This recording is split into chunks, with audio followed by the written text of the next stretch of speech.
one. What is up, everyone? It's the Raw Prospect Podcast, episode 66. Today, we're going to do another full round one mock draft. And today is the day before the official draft. So it's going to be our last draft of the draft season. And joining me, as always, from Austin, Texas, the Stat King himself, Michael Ween. What is up, man? What is going on? Thank you for the always so great introduction. I guess that nickname has stuck.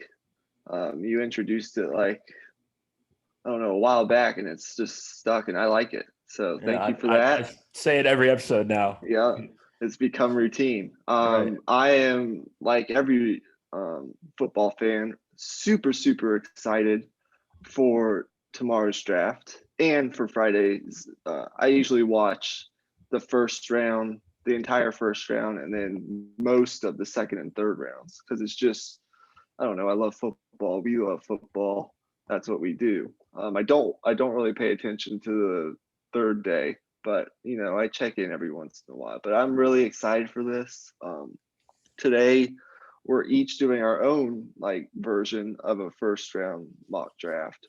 Whereas I think 2 or 3 episodes ago, we did an alternate version of mock draft where we alternated picks, and we were doing that live on the podcast. This time we pre-prepared our mocks, and we're just going to go through each pick, go through each team, and see what we think each team should do. So let's not waste any more time. Let's do this. Right. But before we get started, just one housekeeping thing I wanted to promote here. We do have one thing that we have on the Patreon. We have some content on the Patreon now. It's a round one mock between me and my friend Will, who's on the golf team with me. He's a Cardinals fan. We go through the full mock draft, make our picks together, basically. And if you're interested, it's over there on patreon.com/Raw Prospect Podcast. That link will be in the description. And if you do make it over there, it would be amazing if you'd consider supporting the show. But if not, it's all good. Leave a like on the video, subscribe to our YouTube channel, and let's get right into this. You're here for the content. So, I guess I can go first with my draft if you want. Okay, that works. Okay, so for me, first pick, I went Trevor Lawrence. No debate there, really. Second pick, I went Zach Wilson. And then before I reveal this third pick, I just want to... Wait. Hold on a second.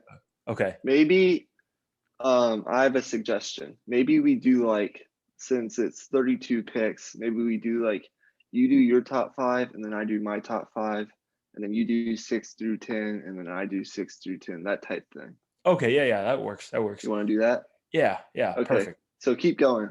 Okay. Keep going. So my draft, it's actually it's a combination of what I would do, and for the picks that I think will happen, I also made those picks as well to add a little bit more of a realistic factor as well, because those picks will affect the draft board in a different way.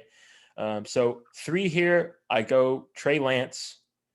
That's the guy I'm seeing a lot of reports saying that the 49ers are choosing between with Mac Jones, and I think he just has the higher upside. I mean, I personally would go Justin Fields, but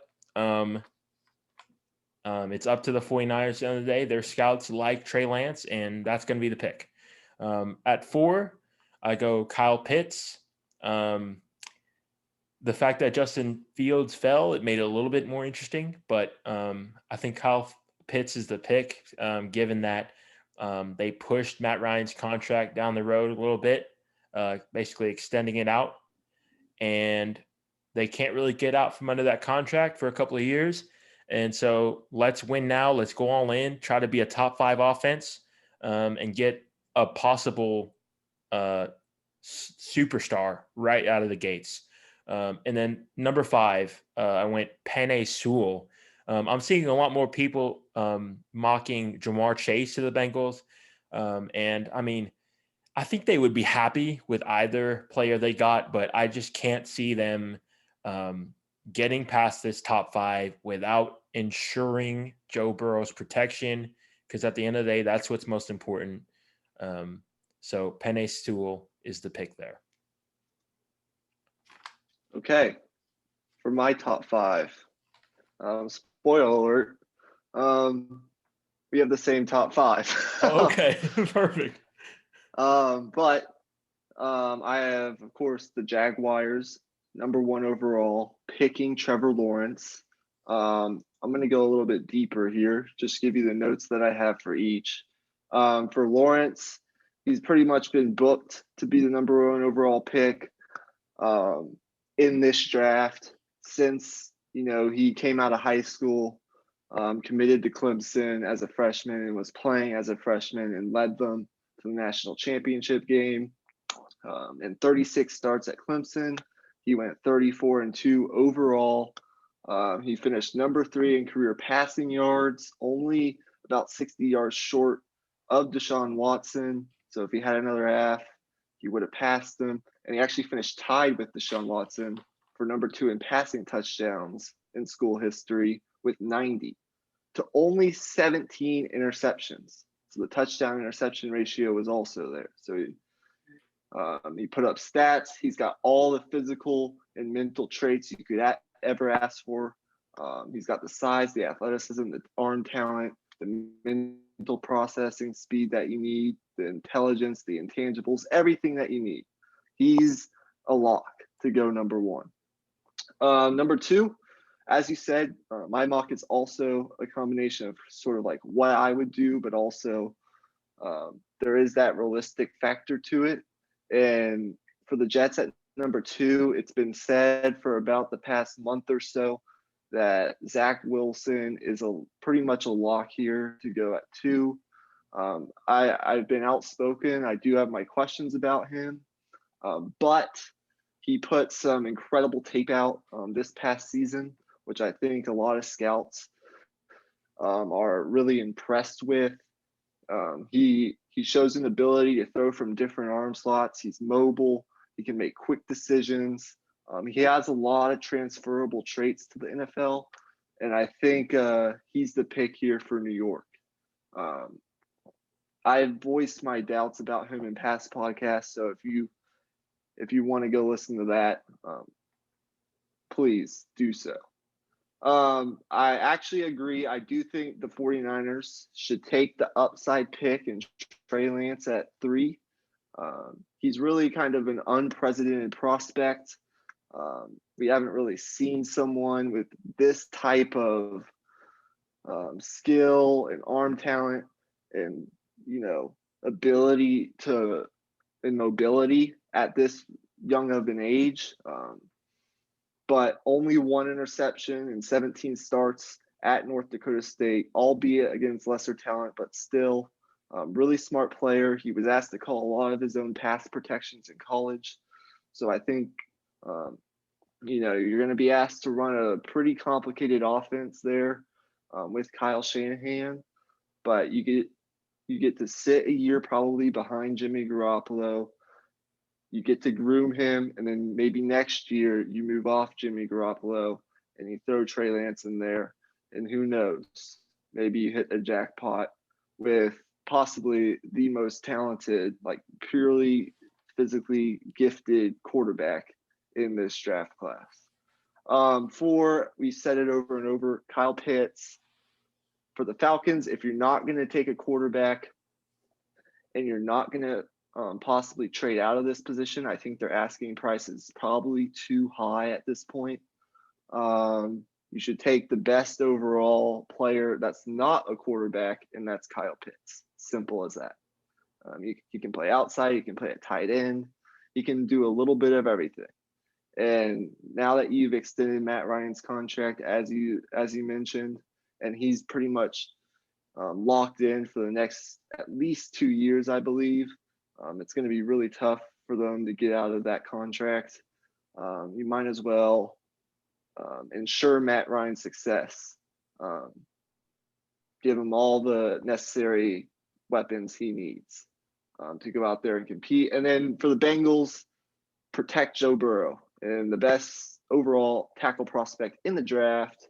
You can pair him along with Jonah Williams, play him at right tackle or left tackle. That's Penei Sewell. That's who they should go with at 5. That's the smart selection, although I won't be surprised if they do take Jamar Chase just because he did play with Joe Burrow and there's that familiarity there. But yeah, the obvious pick to most people would be to go with Sewell, who's young and has a lot of talent. So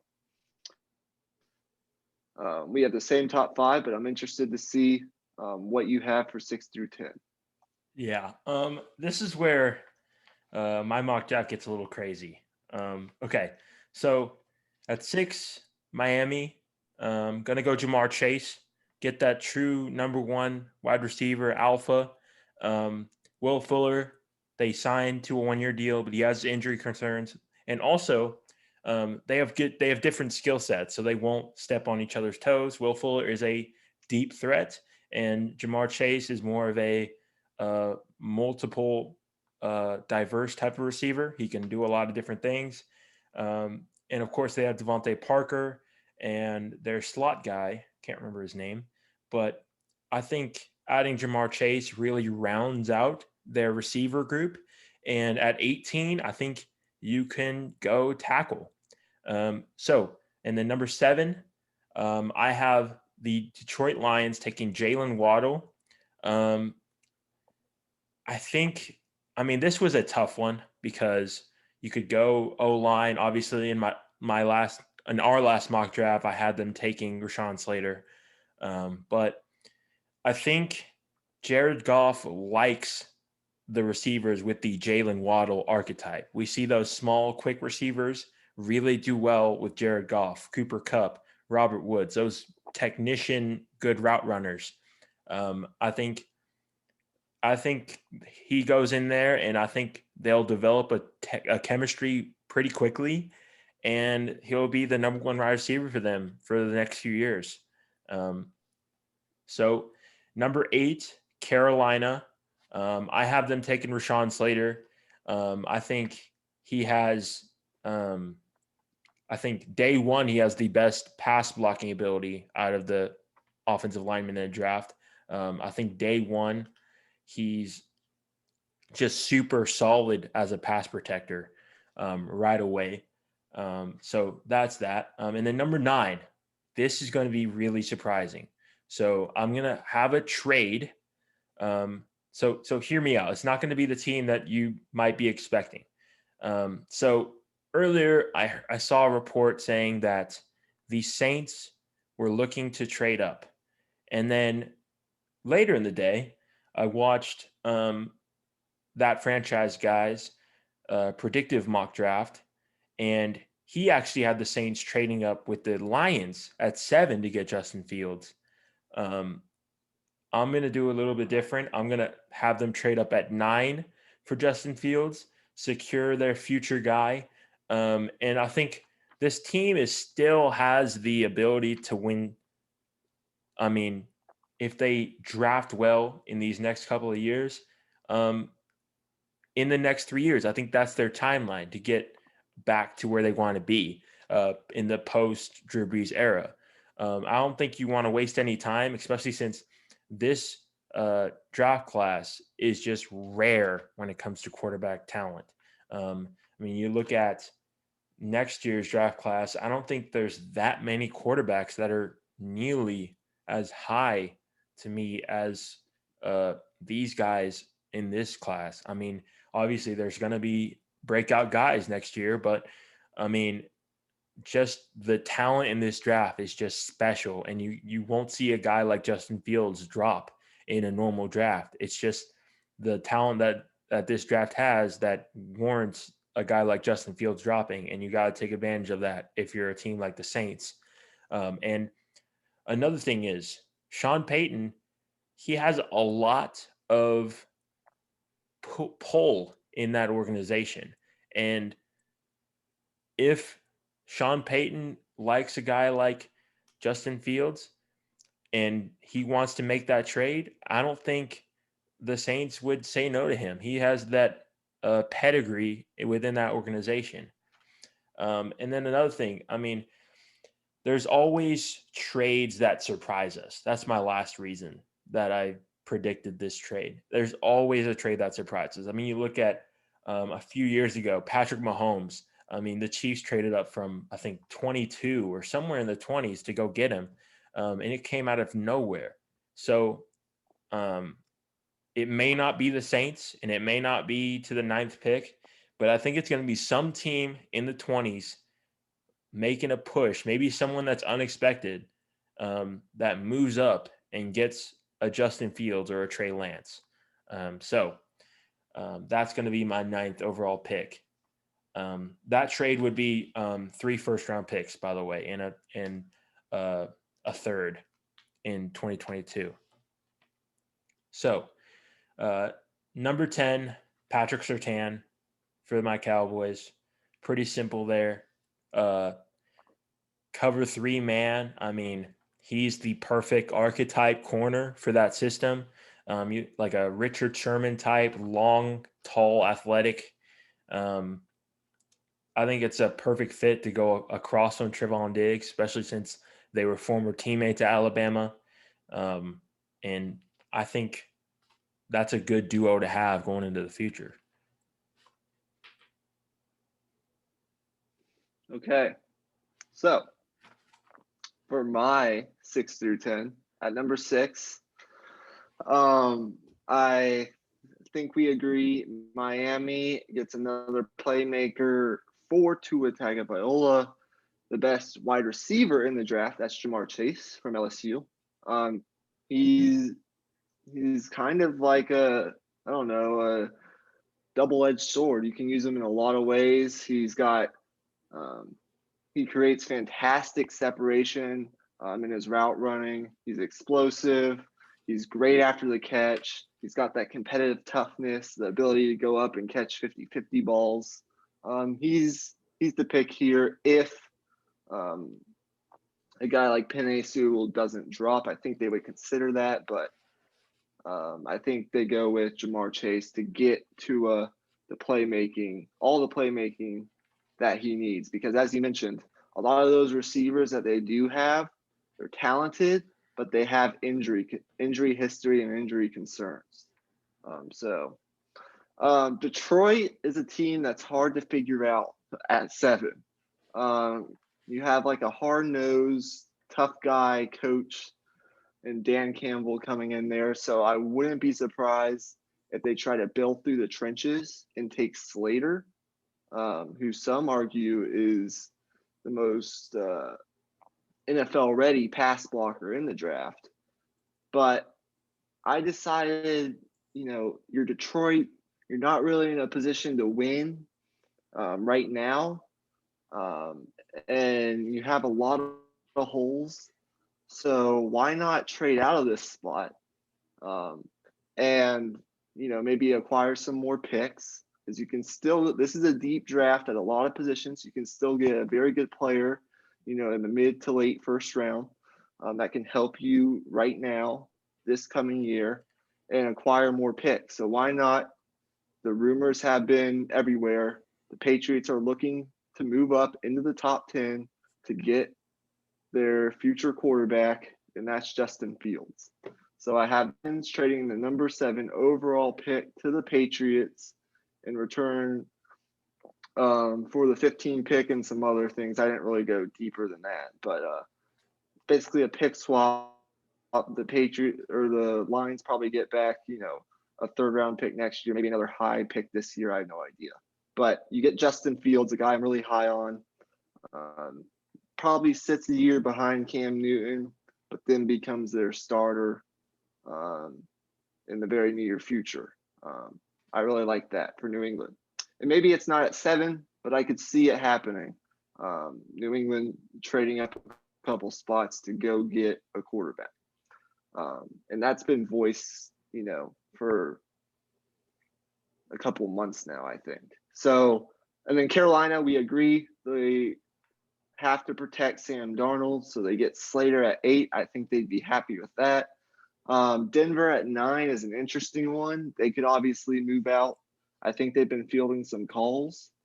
A lot of different teams may be interested, and that Saints trade is interesting. I think you have Jameis Winston, you have Taysom Hill, but you get another guy like Justin Fields to come in and compete. Maybe, I don't know. I don't know how much they really give up, but it's interesting. It made me think a little bit. But for Denver, I think you go Micah Parsons, the linebacker from Penn State. Little do everything off ball linebacker, fast, speedy, side to side linebacker, good tackler. Pretty much has all the tools you want. There are some character issues, but I think he'd work well. And that's one position on defense. They are kind of thin, is that inside linebacker position. They're thin on depth there. I think it could benefit them to get a little bit younger. And then Dallas, you go the best cornerback on your board. And to me, the best cornerback is Patrick Surtain from Alabama. So that's my 6 through 10. So there you go. Okay. I really like that Patriots trade to get Justin Fields. I think that's another fantastic spot for him, given that Cam Newton's offense that he's going to run is going to be very similar to the type of offense that he's run with Justin Fields. Very like short passing, and then every once in a while take your shot, power running game, even like quarterback runs. So I really like that there for the Patriots. So with that, I'll recap the first 10 picks for us real quick. Okay, so for me, it was Lawrence at 1, Wilson at 2, Lance at 3, Pitts at 4, and Sewell at 5. And that was the same for you as well. And then for me, it was 6, Jamar Chase to Miami, Waddle to Detroit, the first change in pick between us. And then Rashaan Slater to Carolina, Justin Fields to New Orleans, and then Patrick Surtain to my Cowboys. So number 11, and New York Giants. Top 5. Oh, okay, go ahead. Yeah, go ahead. I was just going to say I had the same top 5. Mm-hmm. Lawrence, Wilson, Lance, Pitts, Sewell. And then actually the same top 6 with Miami taking Chase. And then I have the trade at 7 for the Patriots to get Justin Fields. Carolina 8 takes Slater. Denver 9 takes Parsons for their defense. And Dallas, of course, takes Surtain at 10. So go ahead and continue with 11 through 15. Right. Okay. New York Giants. I'm going to go with Micah Parsons here. I think this is a really good fit. I looked a bit into their scheme, and they run a lot of multiple fronts. They like to change up their looks. And I think given the fact that New York might even move him around in different spots, they won't rely on him to play coverage every single play. They might even have him play D end on some plays.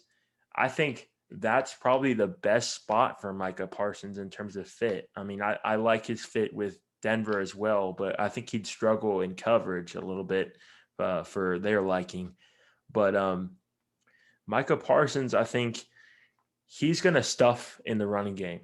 I mean, he's going to stuff everything. He has the amazing athleticism and instincts. He's amazing as a blitzer.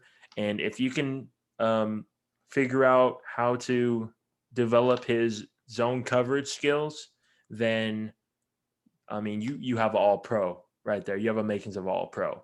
So I think that's a high upside pick for the Giants there. I think he might have the role of maybe like a Isaiah Simmons from the Cardinals last year. Maybe they play him sparingly the first year, have him learn, and then second year Once he's in tune with the system, maybe developed a little bit more, you throw him in there as a starter. So number 12, the Eagles, I have this one as the Devontae Smith pick. Obviously, we had him dropping in our last mock draft, the alternating mock draft. But this one, it was between J.C. Horn and Devontae Smith. I just thought Devontae Smith gives Jalen Hurts the best chance to succeed.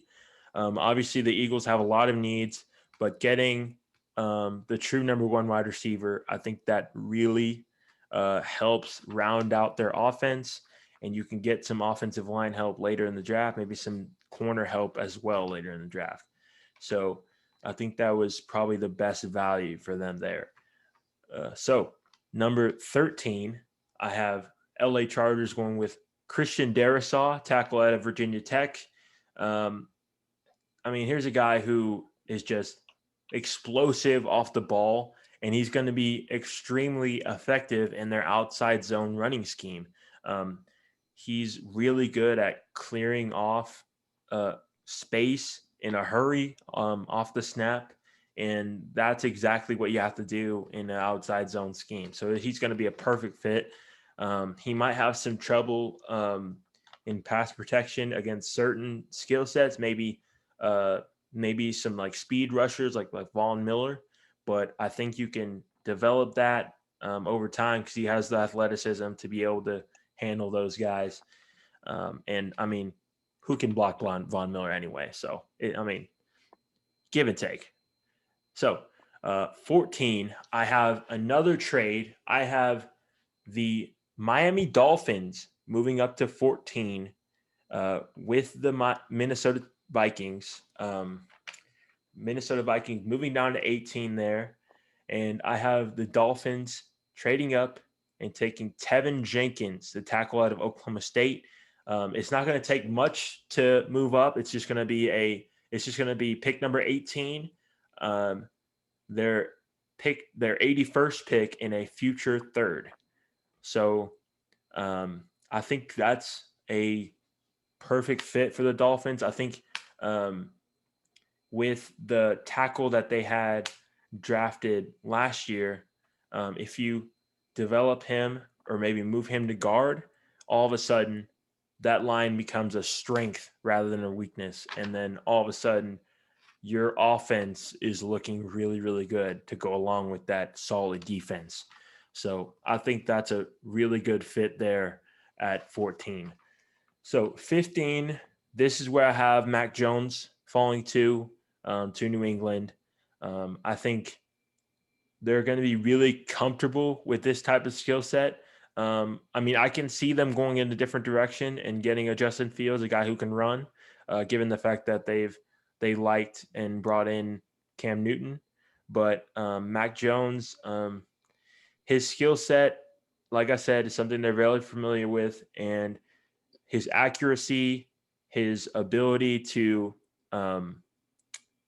read coverage and anticipate throws as well. I just worry about whether he was truly challenged at Alabama because, that team was incredible. And, I don't know if he was really put under pressure that much. And when the pocket was hectic, he was able to move around in it. I'll give him credit for that, but it might be a little different in NFL, and he can come in and sit behind Cam Newton. I think that's a good fit. And if Cam Newton doesn't work out, you throw him in week 7, week 8, like the Dolphins did with Tua, and that might work as well. So that's my 11 through 15.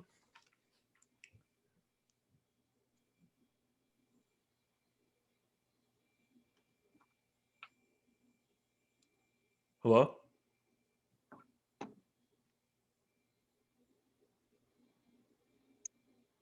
Ooh, looks like you're lagging. Oh, you there, bro?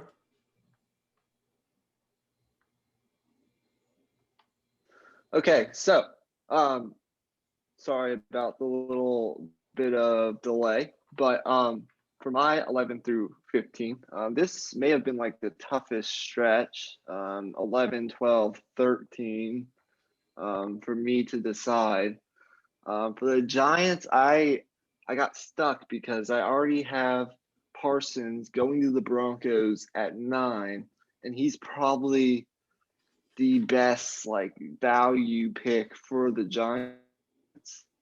I know they don't really actually need receive. This pick just went based off what I've read and what I'm hearing about the Giants, and I know they're super, super high.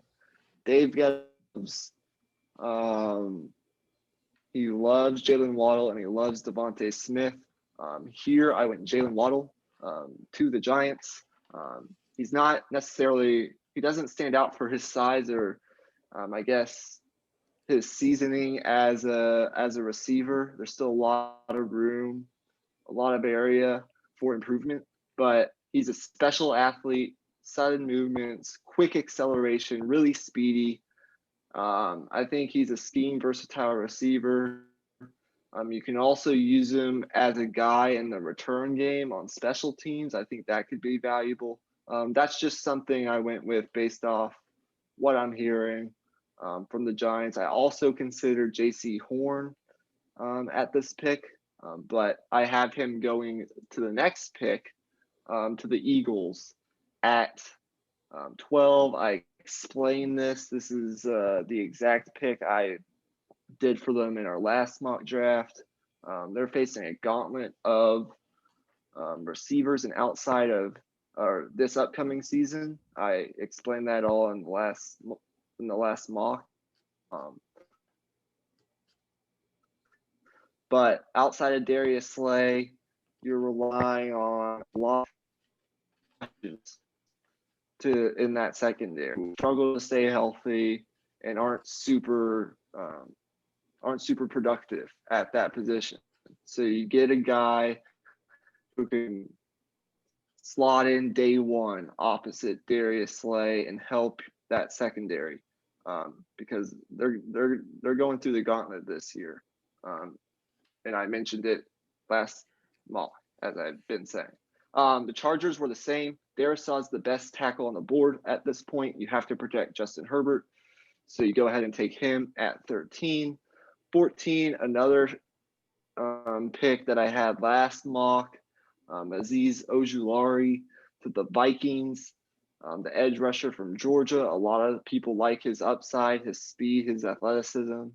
The Vikings were, I think, bottom 5 in sacks last year. They need a complementary pass rusher to Danielle Hunter.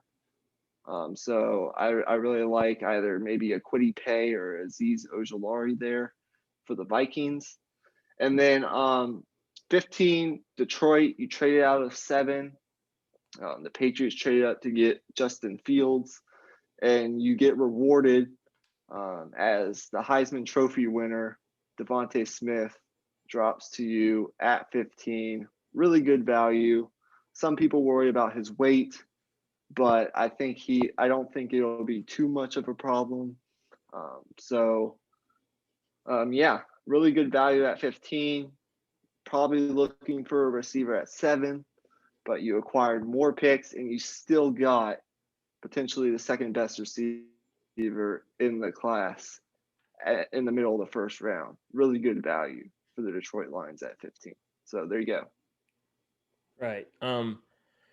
Those are some good picks right there. Obviously, our mock drafts shaped up a little bit differently, but this is turning out really well. But before we move on, I just want to clear up why the Dolphins would make that trade up to 14, because I don't think I explained that very well. So Tevin Jenkins, I first came across him in a draft video that Brett Coleman did on him. I mean, he's just violent at that tackle position. He takes pride in putting you in the dirt. I mentioned that in the mock that's going to be on Patreon. So he's just a violent tackle. He just mauls people in the run game. In the passing game, he's solid as well. But I think the value there is clear. I think he's just the best tackle available right there. And then the Vikings, I have something in mind for them at 18. I'll explain that in a second. Okay, so number 16th pick, I have J.C. Horn going to Arizona. Um, I think this is a dream scenario for Arizona.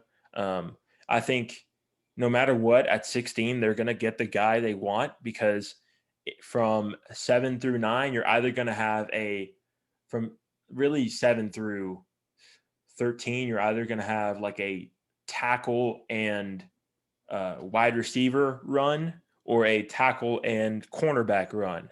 So either way, they're going to get the cornerback they want, or they're going to get the wide receiver they want. So I think Arizona is in a good spot at 16. I saw a lot of mock drafts where they traded up and got a Jalen Waddle or a guy like that, but I think I disagree. I think they're going to get pretty good value at 16, and that comes to fruition here with J.C. Horn, who I have as the second best corner in the entire draft. So 17, Las Vegas Raiders. They need secondary help. They need offensive line help. But I'm going to go with Trayvon Merrick out of TCU, safety.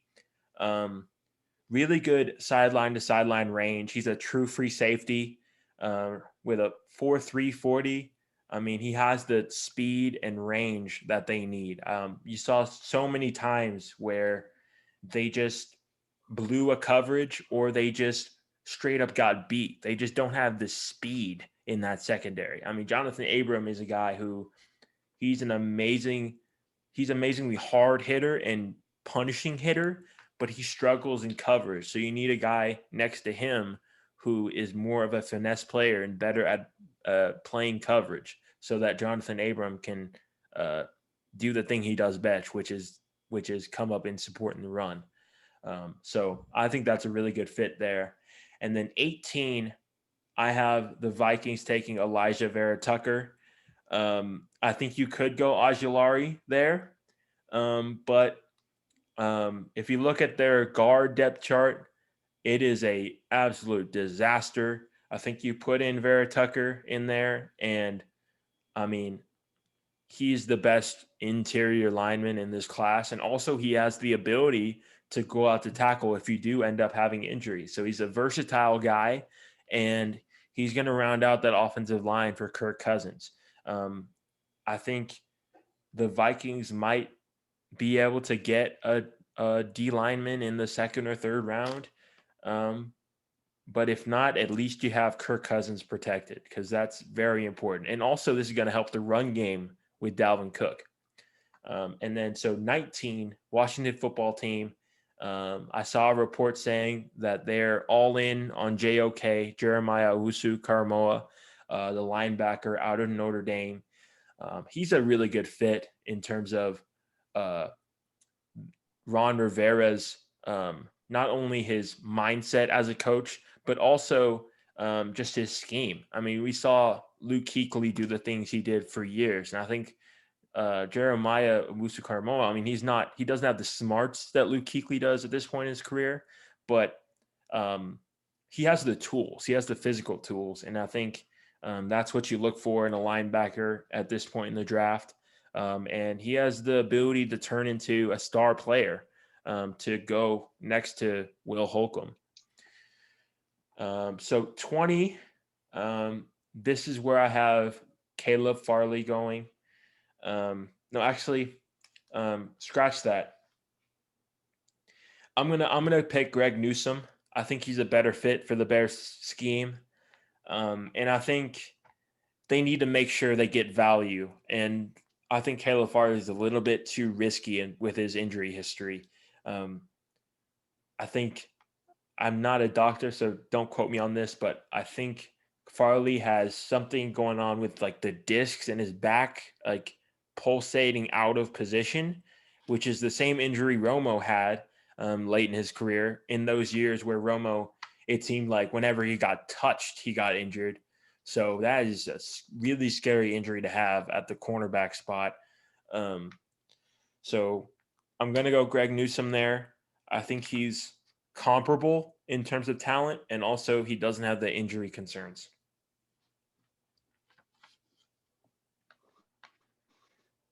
All right.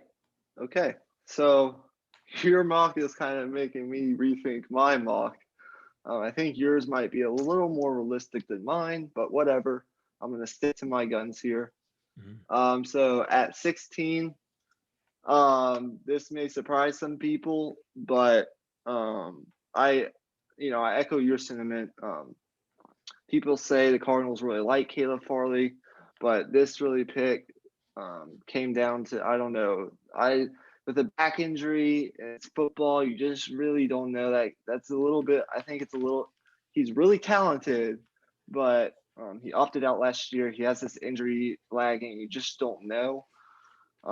So for the 16th pick, and this could surprise some people, we obviously know the Cardinals aren't really in need of a pass rusher because they have Chandler Jones, who's one of the game's best, and they added J.J. Watt in free agency.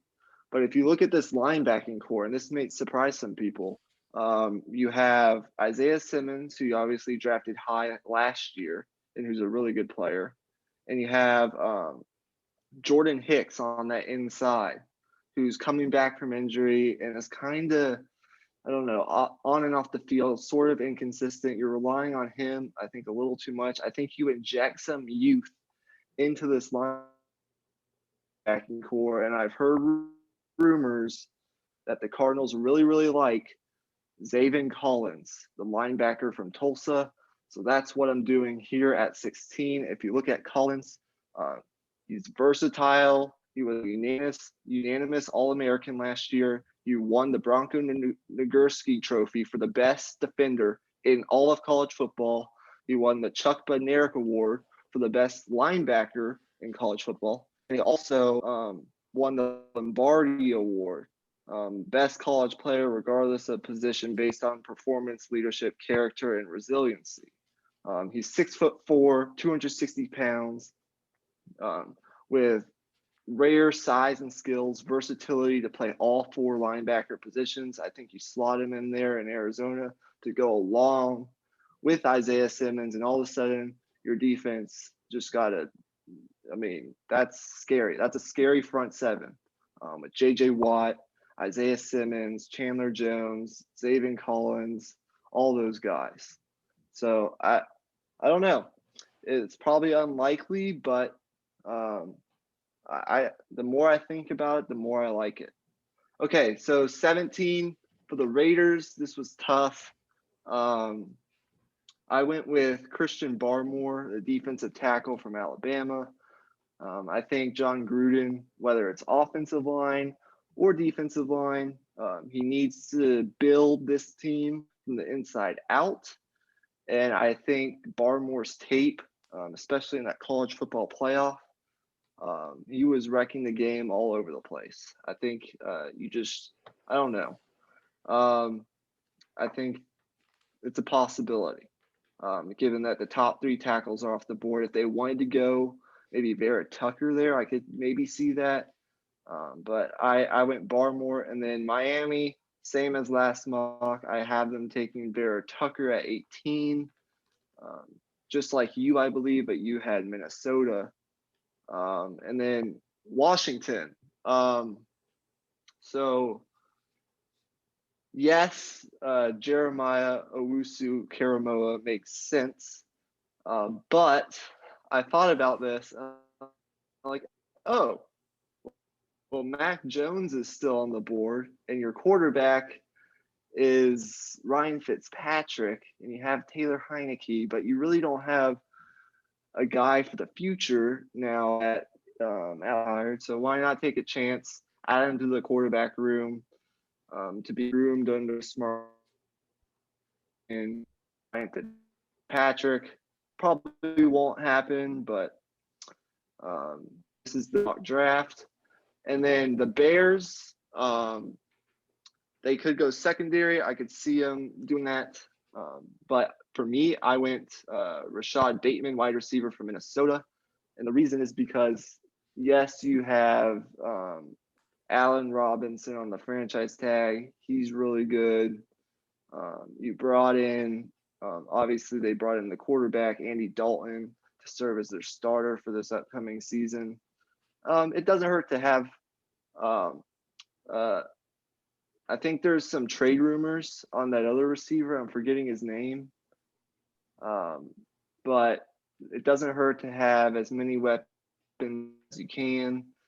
I know it's a deep receiver class, so they could technically wait on this position and probably go with the more needed position in the secondary. But I have Bateman. I really like Bateman. I watched a lot of him at Minnesota. Really good prospect. So, yeah, it's a weird 16 through 20, but that's what I went with. Okay. Yeah. I liked it. I mean, Mac Jones, I mean, falling to 19, I mean, it might happen. I mean, if he falls past 3, I mean, I don't know how many teams would trade up for him or take him. So I think if the Patriots were to trade up, he falls past 15 and then boom. I mean, he's right there. I think maybe the Bears would consider leapfrogging the football team if that were to be the case. Maybe with the Cardinals or maybe with whatever team is willing to get some more picks. But yeah, I think that turned out pretty well. Okay. For my next few picks, Indianapolis at 21. This was tough. For my board, a lot of tackles have already come off, and I'm thinking I think I can get a guy in the second round with similar value. You still have the guy from Alabama, the guy from North Dakota State, Samuel Cosme. Um, I mean, there's a lot of good tackles in this class. So for the Colts at 21, I'm going to take Azeez Ojulari out of Georgia. You explained this earlier. He's on a lot of mock drafts the number 1 defensive end prospect. He's just a really solid in terms of just aggressiveness and just he has the hustle to really be a really good run defender day one and also has the tools to become a really solid 10 sack a season type of guy. So number 22, this is where I have Caleb Farley going. This was a really tough decision because obviously you have a guy like Asante Samuel on the board for me. But if I'm Tennessee, I'm trying to win and I want the best player available. And I think I can get the most upside out of Caleb Farley. But that's only if I approve of his medicals. I mean, that's the only way I make that pick. But that's just me speculating. I think maybe the Titans are willing to take a chance on a Caleb Farley. At 23, I have the Baltimore Ravens trading up from 27 with the New York Jets and taking Kwity Paye out of Michigan, defensive end. So Kwity Paye, he's a speed guy. He has incredible just aggressiveness on the outside, just gets around the edge, has really good bend and counter moves with that spin move and swim. Really solid edge prospect. I expect him to go somewhere in the 20s. Number 24 pick, Pittsburgh. I had a lot of trouble with this one. I think it's hard to see a lot of value in taking a tackle right now, given that a lot of the really good tackles are off the board. And I think there's going to be a lot of really good tackles in the second round. So at 24, I'm going to take Creed Humphrey, center out of Oklahoma. I saw this is another one of those guys where I saw a film room from Brett Coleman. I think I may have sent it to you. But here's another guy who's just really physical at the point of attack, an amazing run blocker. I think I'm a lot higher on him than a lot of people, but I think he would be an amazing fit at number 24. I think maybe the Steelers could maybe consider trading down and getting him at like 34 ish. But given that this is just a round one mock draft, I'm just going to make the pick right here. And this is a guy who's just going to fit the Steeler way, a physical player.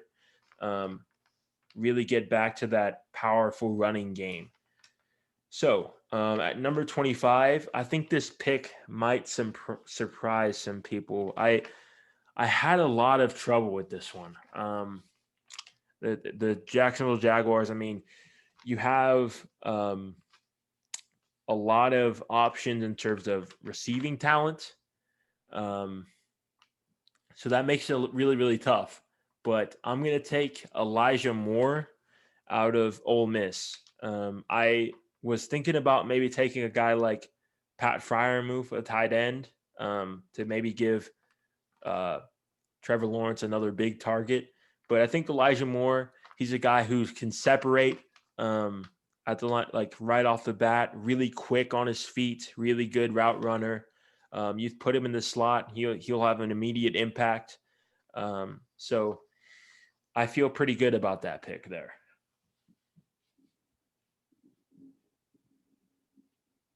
Okay.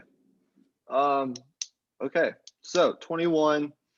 You have to protect Carson Wentz. Indianapolis, in my mock, Tevin Jenkins is there, so you take him. He's a mauler in the run game.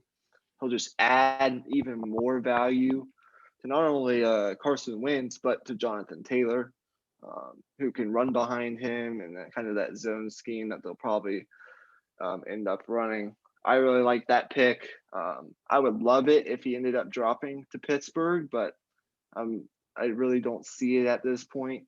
For Tennessee, it's really secondary or play. And for me, I went Elijah Moore, the receiver for Ole Miss. He's been mocked to Tennessee in a lot of mock drafts that I've been reading.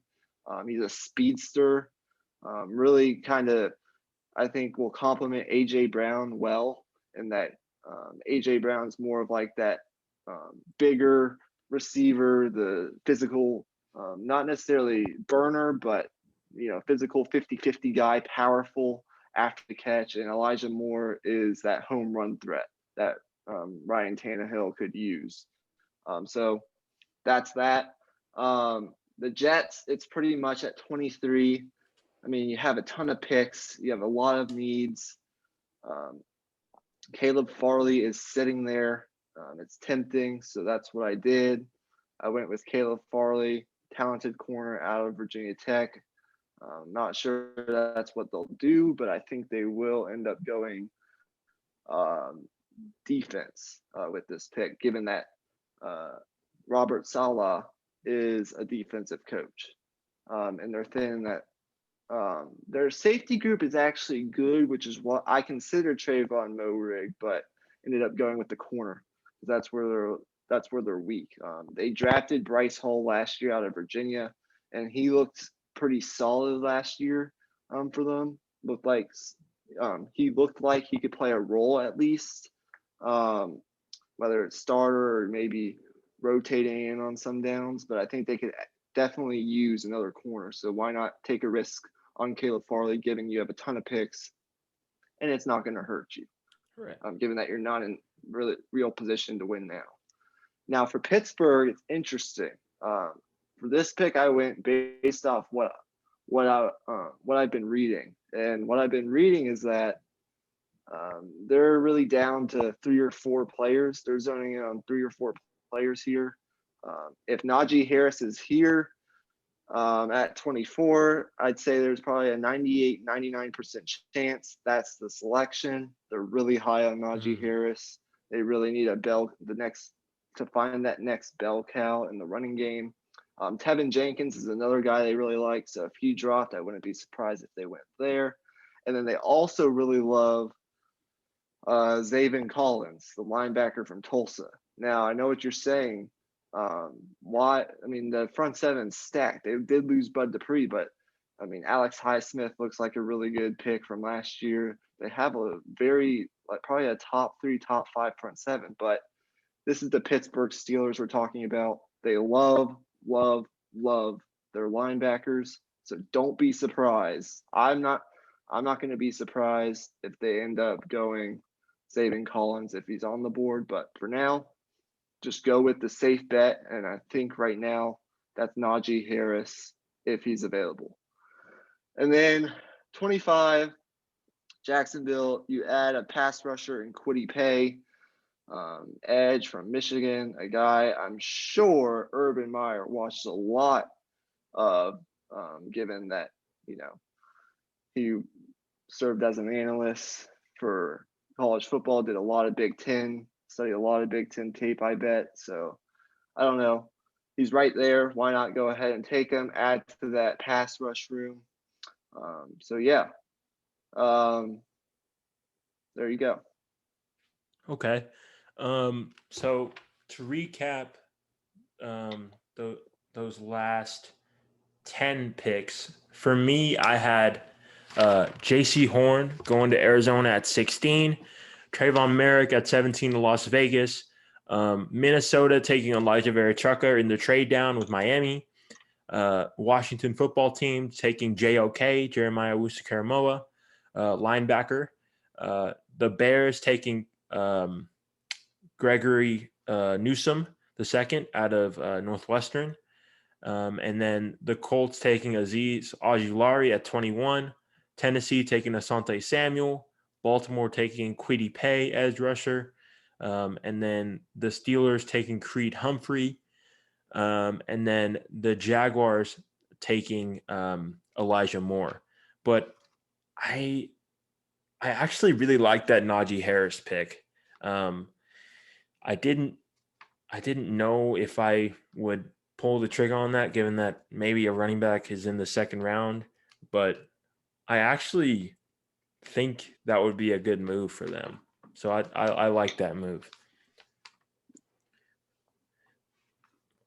But if you don't want to recap just yet, I can go ahead and move on to number 26 here. I'll go ahead and recap, and I want Okay. to add something to that Pitt or Steelers conversation. Okay. If Najee Harris wasn't there, I don't think the pick would be a running back. I think it's Najee Harris or bust. If they don't get Najee Harris, they'll wait until day 2 to get a running back. They're really high on Trey Sermon out of Ohio State, like the third round or something. If Harris isn't there, but we'll see. So for my, what is it? The last 10 picks, so 15 through 25. So I had Detroit, I had Devontae Smith falling to Detroit. The Cardinals taking Zaven Collins. The Raiders taking Christian Barmore. The Dolphins taking Vera Tucker. Football team drafting Mac Jones somehow. I don't know how that happened. Bears selecting Rashad Bateman out of Minnesota. The Colts protecting Carson Wentz with Tevin Jenkins. Titans getting a speedster playmaker and Elijah Moore to go along with it's getting late, but to go along with AJ Brown. Sorry. And then the Jets getting a very talented player in Caleb Farley. Pittsburgh getting Najee Harris, and Jacksonville getting a pass rusher in Kwity Paye from Michigan. All right. Okay. Moving along here with 26, the Cleveland Browns. I have them getting Jalen Phillips out of Miami. I mean, I think you can't go wrong here if you're the Browns. I think you're between him or maybe Asante Samuel or a guy like Christian Barmore as well. Throw him in the interior defensive line. But the reason I went Phillips is because, I mean, Clowney's on a 1-year deal, and you may not want to rely on him too much given his injury history. And I also just think that Jalen Phillips is better than Clowney day one right away.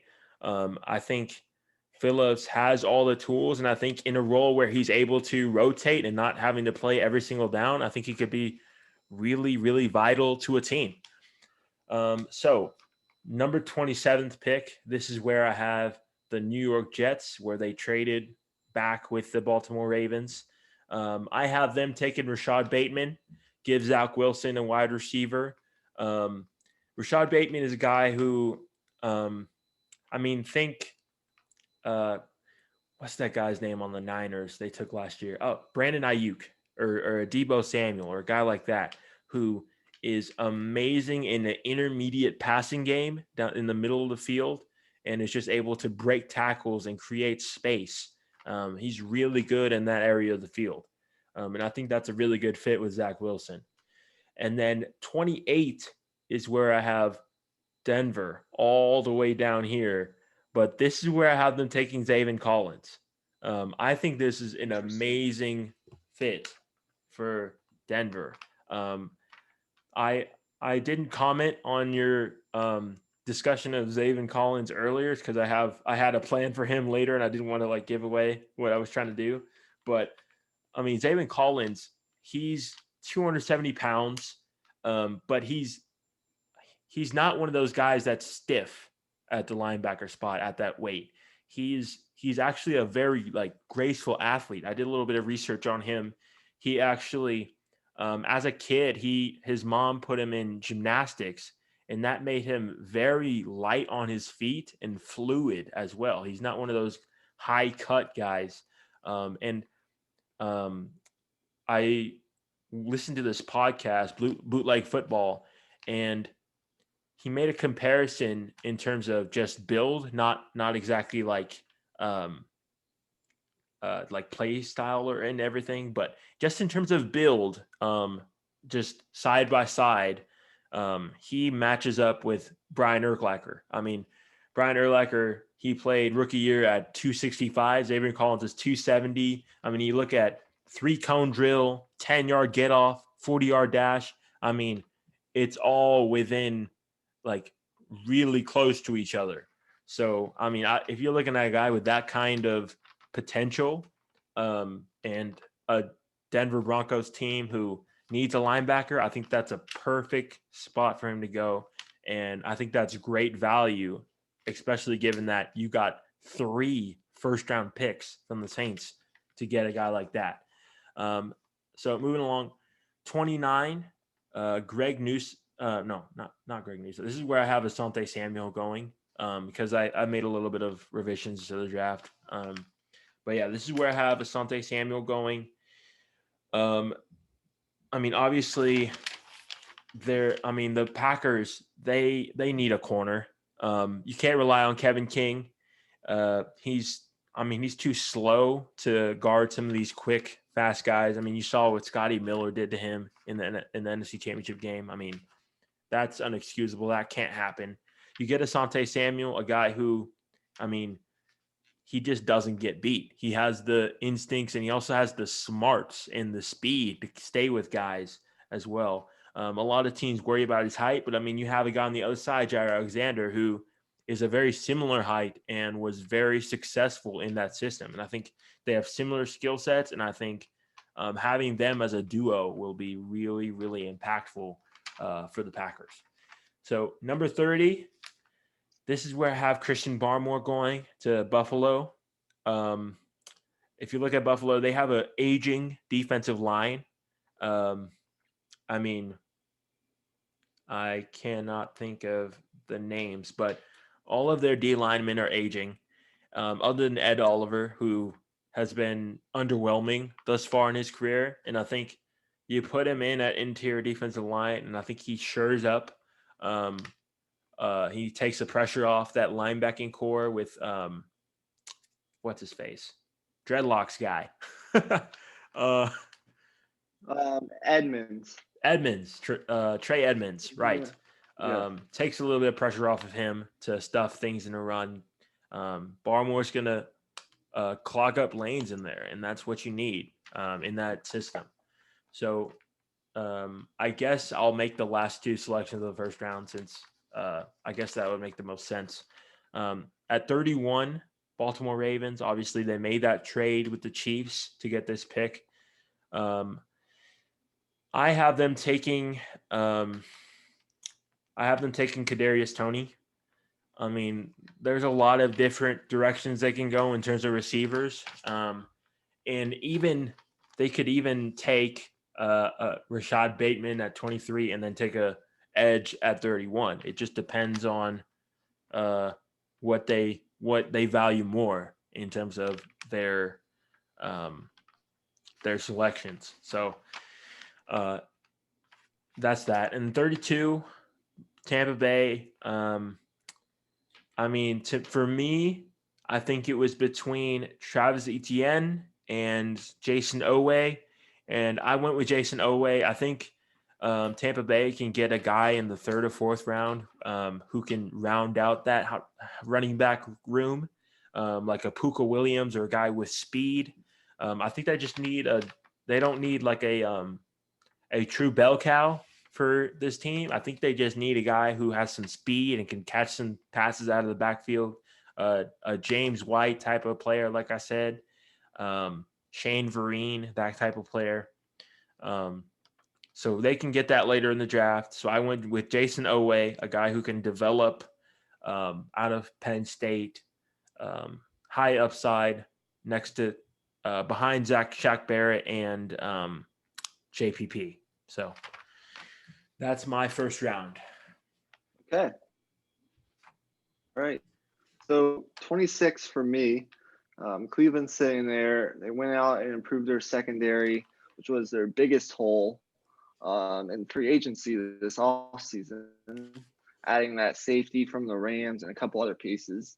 I actually have a trade here. Cleveland has a loaded roster. It wouldn't hurt them to trade back a couple spots, and Green Bay is going to move up. You mentioned they're needy at corner. They need to supplement Jair Alexander with another shutdown guy. And Greg Newsome is sitting right there. So Green Bay moves up a couple spots to get Greg Newsome. They give Cleveland number 29, and probably, since it's only moving up a couple spots, probably only have to throw in maybe like an extra 5th or 6th round pick there. So I think it's a beneficial trade for both sides, and Green Bay gets their cornerback that they're looking for. Baltimore, I have them taking Jalen Phillips, like I believe you did. I just had Jalen Phillips dropping to them at 27 instead of having to trade up. So they did lose Matt Judon. They did lose Yannick Ngakoue. So they're in dire need of some pass rushers. And I think Jalen Phillips provides that upside, sort of like a Yannick Ngakoue in a way. So I like Baltimore with that. And then every mock draft, it seems that I do, I have someone who's projected to go high or higher, somehow dropping. And I have a Owusu Karamoa dropping all the way to 28. This probably won't happen, but the Saints get another linebacker. Doesn't hurt to have depth at that position. They need to get younger at some of these defensive positions. He can do a lot of different things. Just take him. I don't know. Probably won't happen, but that's what I have. And then the Browns at 29. Their roster just it's really, really, really good top to bottom. They don't have a lot of needs. They went out and got secondary and free agency. So, I mean, a guy like Trayvon Moehrig is still sitting there, but you just added a safety. I really struggle with this. How about there's a guy go ahead. There's a guy that I had going in our last mock draft, and Jamin Davis. I still think they could add some depth at linebacker in that middle position. So that's what I went with. But what were you going to say? That's actually the player that I was going to suggest you take. Yeah, that's exactly what I was thinking. Okay. All right. Well, that works out then. I think if there's one weak spot on that defense, it's maybe now they can add depth at that middle linebacker position, get a little bit more athletic. And Jamin Davis is a really good pick for them, I think, at 29, good value.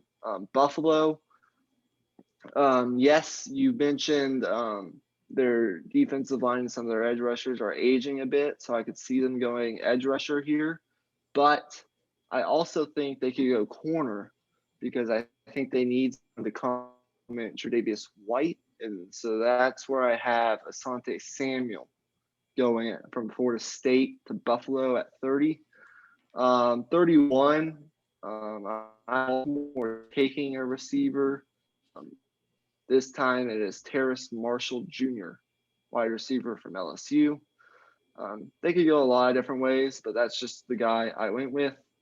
Some people have him sneaking into the late first round. So, and then Tampa Bay, I wrote Tampa Bay selects who knows, because who knows what Tampa Bay is going to do. The roster is so entirely loaded. I thought about like a Gregory Rousseau or someone like that. You had who'd you have? Jason Owe. Yeah, maybe him too.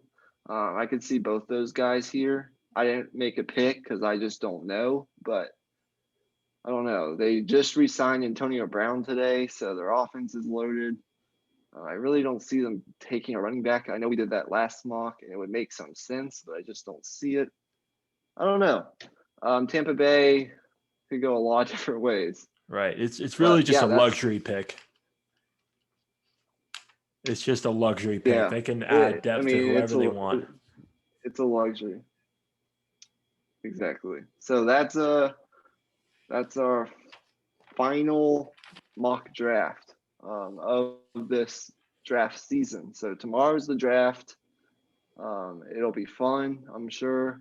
There'll be a lot of, hopefully, the Cowboys and the Steelers get who they want. Right, for the best exactly. For both. And it'll be a fun draft to watch as always. So. Right, and I think with where the league is at right now, if you look at the respective conferences, you have the Chiefs, you have the Bucks, and you got a little bit of a gap there. And so you look at the teams like the Packers and the Bills and the Browns of the world. I think they're going to be jockeying for position. And I think this draft is going to be so important in terms of who comes out of the conferences next year, because you could see a team move up and go get a guy that makes that difference to getting to the Super Bowl. So that's good. That's what's going to make this draft so interesting, because it's going to be so unpredictable, because teams, their draft boards are going to be so varying from team to team because they're going to value different things. It's just going to be fun to watch. Yeah. Aggressive nowadays typically wins championships. The teams that are the most aggressive, that take risks, the teams that tend to be the most successful nowadays in the NFL. And we saw it with the Tampa Bay Buccaneers just last year. They went out and they were aggressive in the free agent market. And so whether it's through the draft or free agency, if you're aggressive, good things typically tend to be on the horizon for your football team. People are saying this is, outside of maybe like the top 3, top 4, top 5, this is a pretty darn unpredictable draft. A lot of things could happen. Good players could drop. Who knows? So I'm really excited to watch. I'm going to probably watch all the first round, and then, as I mentioned at the beginning, most of the second and third rounds, because those are the guys that really typically come in and make the impacts right away. So, but yeah, that's going to do it for episode 66. Right. Drop a like. Like I said earlier, if you want to go check out the mock I did with my buddy Will, that's going to be on Patreon, and link will be in the description. Thanks for watching. Leave a like on the video, subscribe, and hit that notification bell as well, so you can be notified for when we drop our podcasts. So with all that being said, guys, peace out.